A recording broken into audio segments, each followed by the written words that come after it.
Salut tout le monde, bienvenue à la matinale. Encore une journée où est-ce qu'on va juste être boosté, encouragé, je l'espère. Moi, je le suis et je veux juste le transmettre. Donc, mon nom, c'est Josias, si tu ne me connais pas. Je suis un des pasteurs de la chapelle, pasteur spécifiquement à la chapelle Gatineau. Et ce matin, ma pensée s'appelle, le titre de ma pensée s'appelle « La parole telle qu'elle ». La parole telle qu'elle. Et on va lire dans Apocalypse 22, verset 19. Et ça va comme suit. Si quelqu'un retranche quelque chose des paroles prophétiques de ce livre, Dieu lui ôtera tout droit à l'arbre de vie et à la ville sainte décrit dans ce livre. Bon, vous allez comprendre. L'apôtre Jean a écrit le livre de l'Apocalypse. Okay? Il y a eu des révélations, il a décidé de mettre ça dans un livre. Et à la fin du livre, il y a un avertissement qui est donné. Il dit, si quelqu'un retranche quelque chose des paroles prophétiques de ce livre, Dieu lui ôtera tout droit à l'arbre de vie et à la ville sainte décrit dans ce livre. Donc, l'arbre de vie symbolise toutes les choses que Dieu a pour nous, OK? Et toute l'espérance future, OK? Cette ville sainte, cette nouvelle vie, ces nouvelles terres, nouveaux cieux, cette nouvelle vie qu'on va vivre dans la présence parfaite de Dieu qu'on peut avoir. Donc, ça symbolise toutes les bénédictions qu'on peut avoir de Dieu. Et lorsque l'apôtre Jean a ces révélations, il se dit, OK, je peux rien modifier, je peux rien enlever, malgré, bon, il y a quand même eu des scènes qui l'ont un peu bouleversé, malgré que le livre au total est encourageant, mais il y a quand même des choses, OK, la terre va passer au travers de tribulations, il va y avoir des épreuves, il va y avoir des si, peu importe comment on l'interprète, il va y avoir des moments difficiles et ça. Moi, je pense que Jean est comme n'importe quel être humain. On peut être tenté de modifier la parole de Dieu. Okay? Est-ce que ça t'arrive? Okay? Tu lis la parole de Dieu et tu es juste tenté de la modifier. Tu es tenté de l'accommoder. Okay? Tu lis quelque chose, par exemple, qui te rend inconfortable. Et tu es comme, oh, je veux juste tweak un peu. Tu lis quelque chose qui te confronte. Tu es comme, non, je veux continuer à faire ce que j'ai toujours fait. Et j'aimerais juste comme modifier un peu. Tu es tenté de le faire quand il y a quelque chose qui te fait peur. OK? C'est, wow, OK, la vie après la mort. Des fois, c'est des bonnes choses qui nous font peur.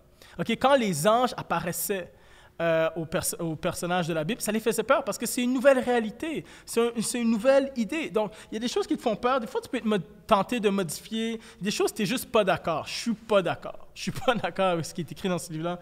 Tu es tenté de le modifier. Tu ne comprends rien. Tu es tenté de juste l'enlever, de jamais lire.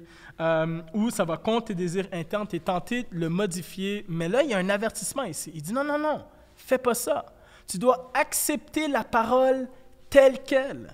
Tu veux les bénédictions, tu veux tout ce que la Bible promet, tu dois accepter la parole telle qu'elle. Ne sacrifie pas ta bénédiction en accommodant la parole de Dieu à ton style de vie, mais accepte et bénéficie de la bénédiction en soumettant ton style de vie à la parole de Dieu. C'est la seule manière que tu vas hériter des bénédictions, c'est la seule manière que tu vas hériter des promesses, c'est la seule manière si tu l'acceptes telle qu'elle. OK? Moi, je veux dire, je vais à Ikea de temps en temps. Ma femme adore aller à Ikea, OK, de la décoration. Et pour tous ceux, je pense la majorité du monde, OK, à qui je parle, vous êtes au courant, à Ikea, il y a une section telle qu'elle.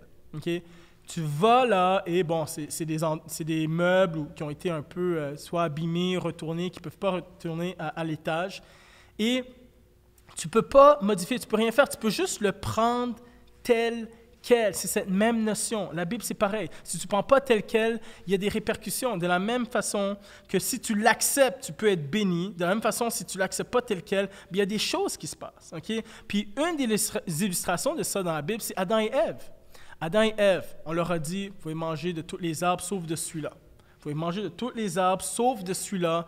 Et le serpent est venu, a susurré à l'oreille, a dit, ouais, mais est-ce que Dieu a réellement dit? Il y a eu un doute. Et elle a modifié la parole de Dieu. Et finalement, qu'est-ce qui s'est passé? Ils ont été retranchés de la présence de Dieu. Imaginez, être dans la présence de Dieu et être retranché. Et il y a eu une succession de conséquences à cela, OK, par rapport à la durée de leur vie, par rapport aux douleurs de l'enfantement. Il y a eu une succession de conséquences. Mais alors que tu acceptes la parole telle qu'elle, même que tu qu'il y ait des interdictions ou pas. OK? Puis d'ailleurs, les interdictions dans la Bible, c'est juste des limites pour pouvoir mieux profiter de ta liberté. Mais peu importe ce qui est dit, tu dis, Seigneur, OK, c'est pas juste de tout gober de manière littérale. C'est pas juste de pas poser des questions et d'avoir un espace critique, puis marcher avec Dieu. Dieu nous accompagne. OK? Dieu nous conduit. Ça dit que l'esprit de vérité nous conduit dans la vérité. Il y a l'espace à réfléchir. OK? Mais ce n'est pas de modifier le sens une fois que la révélation est faite. Une fois que la révélation est faite, que tu acceptes la parole telle qu'elle. Salomon, à un moment de sa vie, OK, oui, il était un homme sage, mais à un moment de sa vie, il a décidé d'adorer d'autres dieux. Il s'est laissé prendre par les femmes. Il y a eu de multiples femmes alors que la parole de Dieu disait juste une femme, fidélité à une femme. Et il a perdu son influence, il a perdu toute cette sagesse, cette conscience de Dieu. OK, il y a Saül, OK, il y a un bon roi au début, et il a décidé de faire à sa tête, et il a perdu sa royauté. Mais la chose la plus grave, c'est de perdre la présence de Dieu. OK? Adam et Ève ont perdu la présence de Dieu. N'accommode pas la parole à ton style de vie. Soumets ton style de vie à la parole de Dieu. Et je sais que c'est contre nature, c'est contre-intuitif. On est habitué de modifier les choses. Quand tu vas dans ton nouvel appart, ta nouvelle maison, tu rénoves pour avoir un confort supplémentaire. OK? Tu as ta voiture. Tu veux modifier ta voiture pour t'amener une satisfaction de plus. Ton apparence, OK? On change constamment. Soit tu te rases, soit tes cheveux, tu vas faire tes cheveux, tes ongles. Peu importe, tu modifies ton apparence. L'être humain est habitué de modifier les choses pour que ça lui apporte un gain supplémentaire, un confort de plus, une satisfaction de plus. Bonne nouvelle, la parole de Dieu est parfaite. C'est comme entrer dans une maison neuve à ton goût. C'est comme avoir l'apparence exactement ce que tu veux. C'est comme avoir la voiture que tu veux. Tu n'as pas à modifier ou altérer la parole de Dieu. Alors que tu l'acceptes telle qu'elle, tu vas être béni. Encore une fois, accommode pas la parole de Dieu à ton style de vie. Accommode ton style de vie à la parole de Dieu et tu vas tout hériter de l'arbre de vie, toutes les bénédictions et les promesses que Dieu a pour toi. Donc, j'espère que ça t'encourage à suivre le Seigneur et à accepter ce livre tel quel.